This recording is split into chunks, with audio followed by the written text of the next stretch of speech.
I'm John Banther, and this is Classical Breakdown. From WETA Classical in Washington, we take you behind the music. In this episode, I'm joined by one of today's in-demand conductors, Joshua Weilerstein, to talk about Maurice Ravel's Bolero. Weilerstein has conducted orchestras like the San Francisco Symphony, the Philadelphia Orchestra, and the London Philharmonic, among many others, in addition to his years as assistant conductor of the New York Philharmonic and music director of the Lausanne Chamber Orchestra. He's also the host of the well-known classical music podcast called Sticky Notes. So, who better to talk to about one of music's most intriguing works, Bolero? Thank you so much for joining me, Josh. It has been quite a while, hasn't it, since you and I have even played together. I'm wondering, where has the time even gone? Yeah, it's been a very long time. Thanks for having me. I was just trying to think when the last time we probably would have played something together at NEC 10, 12 years ago. Yes, I think actually I was reminded by looking at our Facebook messages. I believe it was a Stravinsky piece you were conducting for a recital. Oh, right. Rite of Yeah. Spring for a reduced orchestra, I think it was. An extremely reduced orchestra. Yeah, I Yes. think in the former St. Botolph Hall, we bashed through that Rite of Spring. I remember that. I remember, it was a lot of fun playing both Yeah. parts on one instrument. But thank you so much for joining me. And we're here to talk about Ravel's Bolero. Now, I really love this piece, and I don't want to put words in your mouth. I assume and I hope that you do like it, but what do you love about this piece? It's funny because it's a piece that your listeners might not know is a little controversial among orchestral players and among conductors. A lot of people don't like it very much. They think it's too repetitive, and I mean, Ravel would have counted himself as one of those people. I think Ravel was always really offended that this was his most popular piece because he didn't think there was much to it. But I love it so much, and I mean, it definitely depends a little bit on the performance.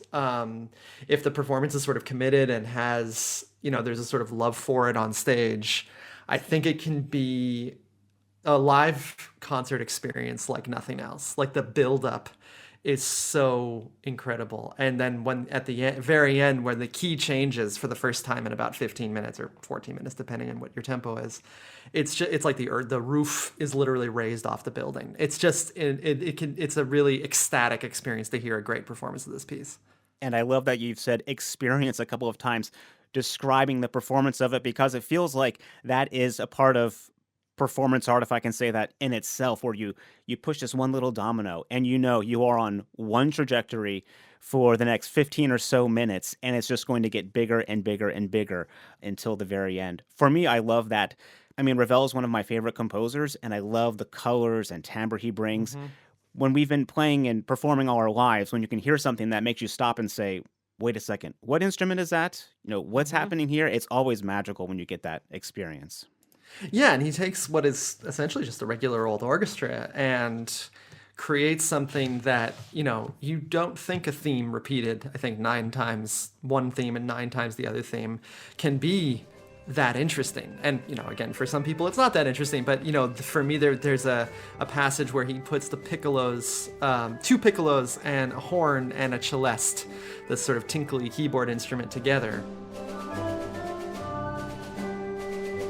And it sounds, as you just said, it sounds like otherworldly. It sounds like an organ is suddenly on the stage, especially if the balance is, exactly right. And that just takes you a little bit out of the hall and back in again. And it's just, again, it's that inexorable, inevitable buildup that makes this piece so exciting.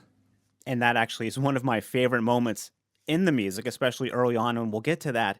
And looking at what Ravel said, because you kind of alluded to it as well as to his feelings to the piece, here is what Ravel said about Bolero. He said, I am particularly anxious that there should be no misunderstanding as to my Bolero. It is an experiment in a very special and limited direction, and it should not be suspected of aiming at achieving anything different from, or anything more than, it actually does achieve. Before the first performance, I issued a warning to the effect that what I had written was a piece consisting wholly of orchestral texture without music, of one long, very gradual crescendo. There are no contrasts, and there is practically no invention except in the plan and the manner of the execution. The themes are impersonal, folk tunes of the usual Spanish-Arabian kind. Whatever may have been said to the contrary, the orchestral treatment is simple and straightforward throughout. without the slightest attempt at virtuosity. I have done exactly what I have set out to do, and it is for listeners to take it or leave it. That is such an interesting thing to hear from a composer about their own piece.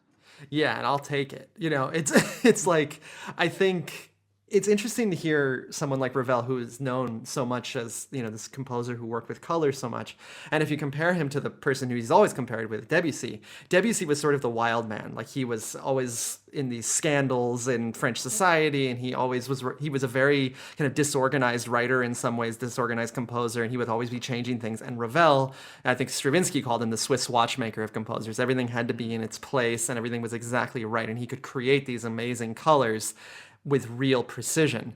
And I think my impression is that Ravel just felt that a lot of that work hadn't gone into this piece. And so he was, again, kind of offended that people considered it so brilliant. But I think he sells himself short. That passage I was talking about with the piccolos and the horn and the celeste and the way the saxophone and the trombone solo. I mean, the colors that he creates. And, you give a mediocre composer these themes and tell them to write a 15-minute crescendo, you're going to have half the hall walk out and the other half fall asleep. But Ravel's brilliance, and it's not just the way he orchestrates the melodies, it's also the way he orchestrates the accompaniment. So it just builds and builds and builds and builds and builds and builds. And so I think he, out of being insulted that this was so popular, kind of sold the piece short. I think so too. It's almost like he's saying, I've got this music, I'll play it for you, but you don't have to like it. In fact, maybe you should not even like this. A painter Yeah, puts a dot on a canvas and everyone loves it, and they keep saying, don't like this, please don't like this. But of course, we love it. yeah, exactly.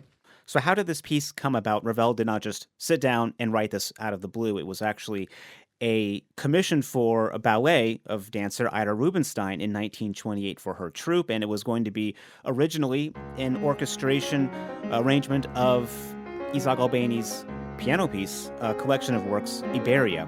And then Ravel learned that someone else had actually already done that, and wanting to do something different, thought, well, I'll arrange some of my own piano music for orchestra, changed his mind again, and eventually wrote this piece on an old dance form, the Bolero, which was already well out of style at this point in 1928 when Ravel wrote this. And a bolero was, before this, a moderately slow Spanish dance in 3/4, so 3 beats in a measure, and it was very popular in the late and 18th century and early 19th century, so already well out of fashion. And Ravel takes this and writes this over a few months, and it has its premiere in Paris in November of 1928. Very well received, I think. But then the American premiere in 1929 with Toscanini in the New York Philharmonic, I think that one was a huge success, wasn't it? There was all kinds of drama at that premiere as well.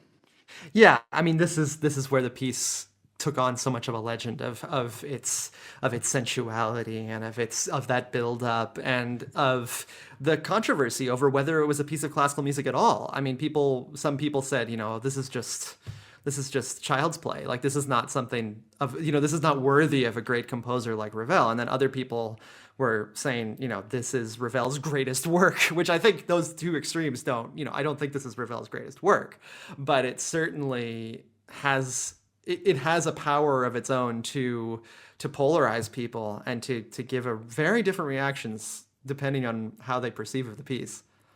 And it was at this premiere, the American premiere with Toscanini. Apparently, he took it too fast, and Ravel Oh, was right. quite upset with this. And there was like an argument backstage. He's saying, you've ruined it. You're playing it too fast." Toscanini's saying something like, "It's the only way to save it. What are you talking about?" Well, there you go. Yeah, I'm sorry, I had forgotten that story. And I think that really gives you an idea of maybe Ravel was protesting a bit too much when he said, the themes are impersonal and it's not simple and straightforward. He clearly had an idea for what it should sound like. And Toscanini, I think, didn't really get it and wanted, and as Toscanini often did, tried to take a little bit of a faster tempo. And the fact that Ravel felt so strongly about it, I think it's a pretty clear indication that he did think a little bit more of it than he let on. I think you're right. And actually, in the premiere in Paris, there was a little note attached into the program, which I don't think Ravel had any part of, but it said that a description of the ballet was, "Inside a tavern in Spain, people dance beneath the brass lamp hung from the ceiling. In response to the cheers to join in, the female dancer has leapt onto the long table, and her steps become more and more animated." That's an interesting description. Actually, I was not even aware of that description of the ballet at the performance. I'm not sure if that's something you knew as well. I wasn't aware of that either, but I think that again just is another indication that there was obviously a sensual aspect to this piece that was going to be controversial in 1928, 1929. And I was reminded while you were reading that of this amazing performance by the dancer Sylvie Guillem of her own choreography to Bolero, where she's on a platform, a raised platform surrounded by men, and she's sort of dancing, and there's a sort of this real like give and take, and she has this kind of power to her dancing that's really remarkable to see. I think there's performances of that on YouTube. If your listeners want to check that out, it's an incredible performance. Okay, I'll definitely look out for that and also try to put videos of that on the show notes page at classicalbreakdown.org. And we're going to get into all of the music right after this. Classical Breakdown is made possible by WETA Classical. Listen to the music anytime, day or night, at wetaclassical.org or on the WETA Classical app. It's free in the App Store. Okay, looking at the music now, this is also really interesting to look at for Ravel's Bolero in that usually in a symphony, there's parts for all the instruments and they're all pretty much unique to their part. But in this, there's only really three different parts happening on stage. We have this snare drum playing this rhythm that starts off in the opening, and it's an ostinato. We call that because it's a repeating pattern. And other instruments join in with that ostinato rhythm on the snare drum. We also have a second part, which is the melody, of course, that we're hearing over and over again. And then there's this third part that is just the quarter note or sometimes eighth note line. That's a very, very subtle beat underneath. In fact, the piece opens with that snare drum, but also very, very light pizz, right, in the viola and cello. It's almost imperceptible, I think, in some recordings, that light pizzicato trying to keep the beat along with the snare drum. Yeah, I think it should start as softly as the snare drum player can possibly play it, and because it really gives you the impression that this dance is approaching from a distance. Approaching from a distance, okay, so there's multiple ways to look at it. From it's a large crescendo, or also that it's coming from a distance, almost like I think of the ox cart in Pictures of an Exhibition by You Mussorgsky. would think of that as a tuba player, wouldn't you? Yes, I would. That's exactly where I go. And I'll say, unfortunately for this piece, the tuba part is very, very lackluster. But it's very similar to Dvorak's Symphony No. 9, where you play almost nothing Yeah. for the whole piece, but you also have the best seat. Yes. So you're sitting there the whole time hearing this amazing music. You're not playing for a lot of it, but you do have the best seat. That's another tuba player thought. So the snare drum starts this off, and it's as soft as possible. Now, as a conductor, when you're starting this off as soft as possible, is there anything you say, or is it just kind of understood when you start, this is the dynamic we're choosing? I think you try to get a sense. I mean, this is a very complicated piece to rehearse because, as you were talking about with the tuba part, this is not a piece that orchestras enjoy rehearsing very much because of its repetition. And for many of the parts, not just the tuba part, it is remarkably repetitive and kind of just single notes that don't really contribute so much to the melody, but they're important in the way that Ravel orchestrates them. But so you kind of have to get a lot done very fast when you're rehearsing this piece. And the first thing to do is, if you don't like the dynamic that the snare drum player is playing, you probably want to stop right away and ask them to play softer or louder. And you also, one of the most important choices a conductor can possibly make in this is the tempo. As the argument between Ravel and Toscanini shows you, it's very, very important to choose the right, quote unquote, right tempo. It seems like when you have so few creative decisions to make, I mean, when you think of a symphony by Beethoven, there's so many things happening. Things are starting and stopping, new phrases, new lines, new keys, new parts of the symphony. And in this, it's just this one-track motion that you are following from beginning to end. And in fact, you're talking about repeating. I think the snare drum repeats 169 times. Someone must have counted that out. I read that Yeah. somewhere. 169 times. Yeah, it's remarkable. And I think, the best performances, they don't all stay completely exactly the same tempo all the time. But I remember I did this piece with the New York Philharmonic, and I talked with all of the individual wind players about their solos. And of course, I talked to Chris Lamb, their amazing percussionist, and who was playing the snare drum part. And in talking with them, I realized that every orchestra really has its tempo for Bolero, where it just sounds the best. And we had 5 performances, and I think we got it right like at 3 of them, where it just felt like right from the start we had this groove and that inexorable build. And the other 2 times, I think I had started it a little too slow, and it was really hard to get it to build that way. And so it's very tricky to find that tempo and to find the tempo that works for every individual orchestra, because every individual orchestra has different players. That is so interesting that when you think of great recordings, there's, this orchestra plays Beethoven a certain way, or they play Dvorak a certain way. And with this, they have their own tempo as an orchestra that just makes it work. I think there's some recordings, especially as musicians and conductors, we can hear where it doesn't feel quite settled or comfortable. Is that kind of what that is? It doesn't feel just in the groove if it's too fast or Yeah. too slow for an orchestra? I think it's sort of like a jazz term of like in the pocket. There is, when you're on stage and you're just like, yes, this is the right tempo. And I think I had come to that week with the New York Philharmonic with a certain idea of the tempo that in mind, and it morphed throughout the week as I realized, oh, this player needs a little more time to get over that. This player wants to move a little bit. And so you can actually, my dad is a wonderful violin teacher, and he talked a lot about the metronome. This is something that all musicians have to practice with. He said the metronome is not a fixed thing. You can play on the front of the metronome beat, or you can play on the back of the beat, or you can play right on top of the beat. And so that's the same with Bolero, where the snare drum acts as a sort of metronome.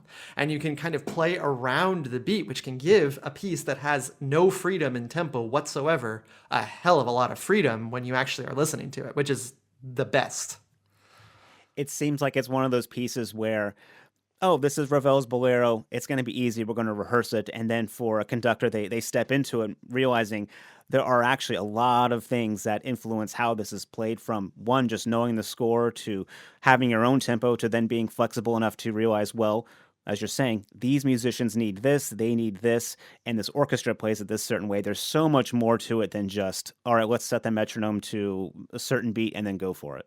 Yeah, absolutely. And I think it is a piece that you don't rehearse much, but there are important points where a conductor can make an influence, or to maybe remind the musicians of this is actually what Ravel wrote for this version of the theme. Like, it's slightly different. There's an accent here, and there wasn't an accent before, an emphasis on a certain note, or the balance of certain harmonies. Say, okay, how about here the clarinets come out a little bit? How about here, let's make sure we hear the celeste, so piccolos play softly enough. That kind of stuff just heightens a performance from what you said, like just set the metronome and go, to really feeling like you're in this real atmosphere. So we have this rhythm and the snare drum that is acting as this metronome for us in the orchestra. We also have the melody, but it's not just one melody, right? There's 2 here, and they're alternating. Yeah, the first one is very, at least at first, it's very innocent sounding. To me, I mean, this is all subjective. There's no objective truth to these things, especially because Ravel didn't really tell us what he meant with these themes. But it's a very kind of Ravel sometimes gets called a bit detached, and I think there is a little bit of I'm trying to think of the word, reserve to the first theme. Yes. And then the second theme has a few more of those blue notes, and it starts to become a little bit more sensual. And you can hear it. I know some conductors hear it as a dialogue between the 2 parts, and some people think of it as one voice with 2 personalities. And then some people actually don't hear it how I do, and with the difference. And some people hear it both the same. I think it's a little more fun to hear the variety of these 2 themes, and how the first one is a little cool and the second one is a little warmer. I love that, how you describe that. And it sounds like when we have this first one and the second one, and they repeat. So you have the first melody, That's played twice. We heard it first in the flute, and then the second time it repeats on the clarinet before it goes to that blue note theme, we'll call it for now, in the bassoon, and then that's repeated in a clarinet before it goes back to that first melody. So it's repeating in these kinds of groups. It is, and there's one of the first changes that Ravel makes, not changes, but one of the first colors that Ravel creates, because he has the A theme. I just call them A and B theme. Yeah. The A theme is played by a regular clarinet in B flat, which is just the sort of the typical clarinet sound that you hear. And then he has the B theme played by an E flat clarinet, which is a much higher pitched clarinet, and it can be a little bit squeaky sometimes. If you are familiar with Till Eulenspiegel, that's an instrument that Strauss uses a lot to create some of the silly music in Till Eulenspiegel, and so Ravel uses that here again to give it a little bit more tension. That B theme, I think the B theme always has a little more tension. Yes.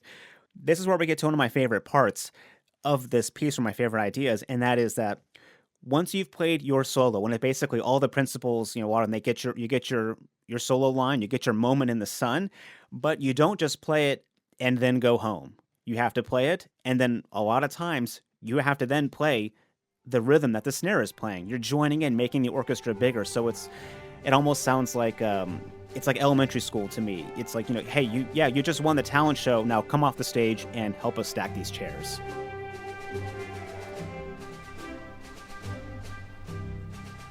Yeah, I mean, everybody's participating, and you get this. That's how the build-up happens, and he does it so carefully. Again, I don't believe him when he says it was simple and straightforward. To build something with this level of care and precision takes a gift like Ravel had. And there is that third part, which is also quite monotonous, and just that quarter note, eighth note line that's repeating and giving a subtle beat underneath. I think we can hear how the snare is used and the metronome talking about playing on or before or on the back side of the beat, the melody. What is there? It doesn't seem like there's much really to do for those that have this line, this just kind of even simpler metronomic roll.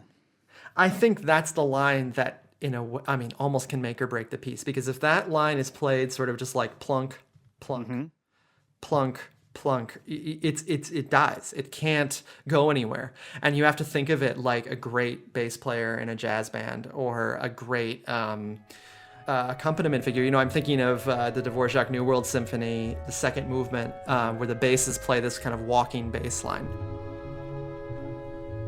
And if they play that sort of laid back and without any connection, there's this section kind of loses its momentum. And so one of the things that I always talk about when I rehearse this piece with the orchestra is like, I know it's boring. I know you're not doing anything, but you have to keep the momentum of bum, bum, one, bum, dum. So it has this kind of swing to it, and that can only come from that rhythm, because that rhythm moves throughout the orchestra in a way that the snare drum thing doesn't. Yes. And that's one of the difficult roles or parts I think not everyone understands about playing instruments like the bass, or for me like the tuba. We often have these oompa kind of lines that it's just, it looks like that's all it is, and you just sit there like a toad making noise. But you have to be just as musical, just as musically minded as if you are playing the solo with the orchestra, because it's up to us in a way to set that foundation, to set the momentum of the rhythm pushing forward. If you just play it straight with no character or anything, it just falls flat. So I feel like, oftentimes we have to also push music from the bottom, not just let it, as you said, you can't just let it go. It can make or break it. Absolutely. It's quite interesting that you have these three different roles, three different parts in the orchestra: snare drum, ostinato rhythm, the instruments that join, the melody, and this moving line underneath these, the quarter note, eighth note. For me, the best moments are one that you mentioned right from the start, which is when we have those two piccolos with horn and celeste, and it outlines, I think, how you were talking about how precise he is, because in the orchestra, in this part, each of these players have different dynamics. So the piccolos have pianissimo in their part. The horn player, playing the same line, has mezzo forte, so it's a few dynamic levels louder. And then the celeste, they're in between. They are at piano. So he knew very precisely how he wanted these instruments in relation to each other to create this new kind of sound. Yeah, and he creates what are essentially what you hear is the horn sound, and then you hear these sort of false overtones Hmm. from the piccolo and the celeste, rising above the horn line. And so you get this three layers that sounds like one like synthesizer almost. I mean, it's Yeah. funny because he would never have heard this instrument, but that's what it ends up sounding like to our modern ears. Again, if the orchestra takes the care to play it exactly the way that Ravel wrote it, it's like an otherworldly. It's so eerie, that moment. It is. I think it grabs a lot of us. But as the piece goes on, it seems like these barriers between dynamics start to break down. It becomes more homogeneous in the sound when you have a whole wind section playing together or all the strings joining in as well. Yeah, I mean that's where the build is, and he's so careful about which instrument he chooses to use. Like for the one of the variations has all of the winds and the saxophone, and then the next variation he adds just the first violins to the theme, and then I'm just flipping through the score. Then the next one he adds the second violins, and it's this little by little, and it's the kind of thing if you took out one of the parts, it wouldn't work. Yes. Another section for me that I think is quite unusual is really right at the end when we have the trombone section doing these glissandos or getting all of the notes in between, which on the trombone is easy because you've got that slide, like a slide whistle when you're a kid. And I don't know of many pieces that have the entire trombone section do repeated glissandos on a piece before this by Ravel. Even after him, you don't hear this very often, and it's such a particular sound that he's bringing. Yeah, I don't hear in pieces before this. Well, it's interesting that we talked about, for a second, the Rite of Spring, because there are trombone glisses in that. Yes.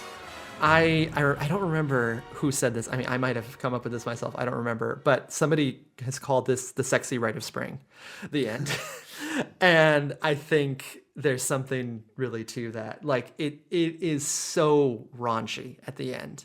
And it's no wonder some people were offended by this ending with these trombones just the grit in the sound as they make those glissandi. It's really, and trombones can overpower three trombones can overpower an entire orchestra Easily. And so to have that instrument do that again, he knew exactly what he was going for, and it has that extra raunch to it. I'm wondering, as a conductor for you, are there specific moments like that for you that just kind of, I don't know, make you happy? Yeah, I mean, the first one, actually, it's also the big trombone solo. It's such a famous moment. It's a big excerpt in auditions for trombone players to play. I also love when the violins, the strings, who basically are playing that accompaniment the whole time until very late in the piece, and the violins get to sing the theme. But it's influenced. It's already starting to boil. It's like simmering at that point. And then as more and more of the strings come in, he adds the violas, then he adds the cellos, and he starts adding more and more accents and lines over the notes to make them emphasize them more and more. It starts to boil, and you really get this sense that the whole hall is getting hotter and hotter and hotter and hotter until finally. My favorite moment of the whole piece is when that key change to, I think it's the E to, what does it go to at the end? E major. Yeah, it goes to E major. Tell us about that, because it is so, it's so striking. I mean, if people don't know, going from C major to E major, that is quite a leap. Yeah, so I mean, C major is like the basic key that has no sharps or flats in the key signature. So it has what some composers would consider kind of a neutral sound, C major. And then E major, in the course of musical history, was often thought of as one of the brightest keys because it has 4 sharps in the key signature, And Beethoven talked about Immanuel Kant saying that E major was the key of the stars above us. Mm. And that was for Beethoven. And through musical history, the characters of keys have changed. They also depend on what country you're coming from. But in this moment, you go from this neutral key of C major to this bright, blazing E major. And there's no preparation for it. It just happens. Yeah. And again, it happens after about 15 minutes of C major. And it's just, again, if you can, that's the hardest thing to do. And the best performance is save that extra. You're already at 10, and then it goes to 11 for that moment. And it's just like the roof comes off the place. I'm smiling just thinking, remembering that moment when I've been performing it. Same here. It's out of the blue. It's immediate. There's no preparation for it like you'd expect in a lot of symphonies before you go to a new section. Yeah, we nicely, cleanly end this area, but no, this is just out of the blue C major to E major. And Ravel's already kind of bright in the texture, and this just amplifies it even more. Right after this, in the final seconds, is also one of my favorite moments where this is why I think of it sometimes as like a performance art kind of thing, where he's building up this whole thing. We're watching this very, very particular, very detail-oriented piece, and then he just throws it all away. Like he just burns it to the ground in the last section, in the last seconds where it just collapses into itself. Absolutely. It's like an earthquake, and all of a sudden the building just collapses. It's incredible. Yes. That's what makes the live experience also so much more fun. Absolutely. I'm also wondering, as a conductor, how you prepare this piece compared to something like a symphony, being that there's so many factors from, I guess, personal ones when you're talking about what an orchestra needs. How do you prepare something like this before the first rehearsal? You just know the piece as best you can. You know the order of, who comes next. You know the balances that you want to hear. You know basically the tempo that you're envisioning, though that could adjust depending on how the orchestra plays. But I think most importantly, you have to know like what character you think this is, because my idea of the sexy rite of spring, that is not how other conductors might think of it. Some conductors think of it much more stately and graceful. And so if you have an idea very strongly in your head of what you think the trajectory of the piece is, you can communicate a lot to the orchestra without having to stop at all. And then you kind of, again, because I was saying it's not a piece that orchestras like to rehearse very much, you kind of just choose, you pick your spots, and you kind of play through the piece and maybe stop a couple of times and say, make sure you do this accent here, make sure this really comes out. But this is a piece almost more than any other that I know that depends on the energy of a live performance to really work. It's one of the pieces. It's just not fun to rehearse because there's no audience and there's no fire being created. But when the audience is there and you can tell the audience is sort of buying into it, you get that fire burning. Oh yeah, the atmosphere can be electric. Yeah, absolutely. One thing you said that went by really quick is you have to know which instrument comes in next, because I cannot imagine any more of a heart attack you could give a musician if they're sitting on stage and all of a sudden you point to the trombone player, one repeat too early or something like that. I imagine that would be, you'd be in pain. You would be. And I know that there was a very famous conductor who did not conduct this piece with the score, but he would have a little piece of paper on the stand just with the order of who was coming in next, because he wasn't 100% sure he would remember each subsequent entrance. But yeah, it's the kind of piece that even if I had it memorized, I wouldn't do it from memory because of that fear of possibly bringing someone in one repetition too early. Oh, not worth it. No, not worth it.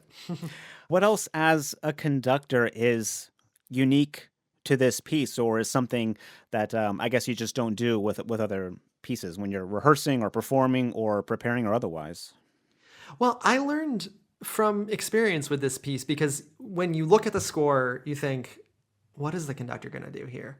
The snare drum is playing the rhythm the whole time. Like, just start the snare drum player and shape it. Mm-hmm. But actually, I learned that the conductor really has a huge role to play in this piece to keep the momentum going, because each soloist can have their own idea of the piece, which can maybe slow things down or can kind of break the tension. Mhm. And so the conductor sort of like a steady hand on the wheel is really important in this. And so the snare drum player and the conductor can kind of work together to build it as it goes. I mean, I remember with the New York Phil that Chris and I were in constant eye contact with each other.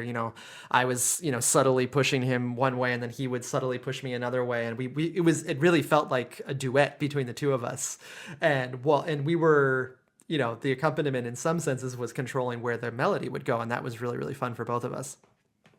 That sounds like quite an experience. This is a piece where the conductor is conducting, but the percussionist on the snare drum, it feels like maybe they're a little bit of a conductor too. Then, Oh, yeah. I mean, this piece has two conductors, 100%. so do you have a favorite recording? Is there a personal one for Josh Weilerstein that just checks all the boxes? It's been a long time since I've listened to it because it is a piece that I don't really like to listen to on recordings because you're not, when you're just sitting alone in your office or whatever, living room, it doesn't quite give you the same effect as live. There is a video of Sergio Celibidache conducting it in Denmark, I think it is. And it's completely not how I would personally conduct it, but it's so, he was such a powerful figure as a musician. I just love watching that one because he's just enjoying himself so much, and you can tell the orchestra's really enjoying themselves. For me, a favorite recording would be Seiji Ozawa and Boston Symphony Orchestra. The balance that Ozawa is bringing out with some of the winds, but also for that recording, the snare drum is not polite. And I mean that in a sense of, in a lot of recordings and even performances, the snare drum, they are doing the crescendo, but it is more polite. It's not quite linear. They get a bit bigger later on. But when this recording, the snare, it is almost like mathematical, how Ravel Mm. almost wanted to just. And so at times it seems like this snare is quite loud, but it's almost unsettling in a way. And it's something very, very quite performance art to it, having it like that. And it just gets bigger and bigger all the way to the end. It's a little fast, I think, for some conductors, but it's the fastest that I would like it. And for me, yeah, it just checks off all those boxes. Yeah, I should get to know that recording. It's a good one, and like you said before, you don't sit around and often listen to this piece. Sometimes it's years before I even think about it, and then when you put it on, when I put the headphones on, I have to go from start to finish. I almost can't stop, and it feels like a performance in a way. But of course, it's better to be in an actual concert hall. So, where can we find you online? You have the Sticky Notes podcast, and we'll put a link on the show notes page. Are you on Twitter or where else? Yeah, just on Facebook and Twitter and Instagram. I think it alternates between Josh Weilerstein or Joshua Weilerstein, depending on how much character limit there was on that specific website. My podcast you can find just about everywhere. Not Spotify, unfortunately, because Spotify limits the amount of recorded music you can play. But you can find it just about anywhere else you can get your podcasts. Well, thank you so much, Josh. Do you have anything more for Ravel's Bolero? It's just a piece, like, if you see it on a program and you think you're sick of it, just go, because I think about 10 minutes into it, you'll get totally carried away and will remember why it is so, so great. Awesome. Thank you so much. Thank you. There is so much more to this unusual work than you probably thought, and what a great perspective, hearing from a conductor all the details and things you need to do to pull it off.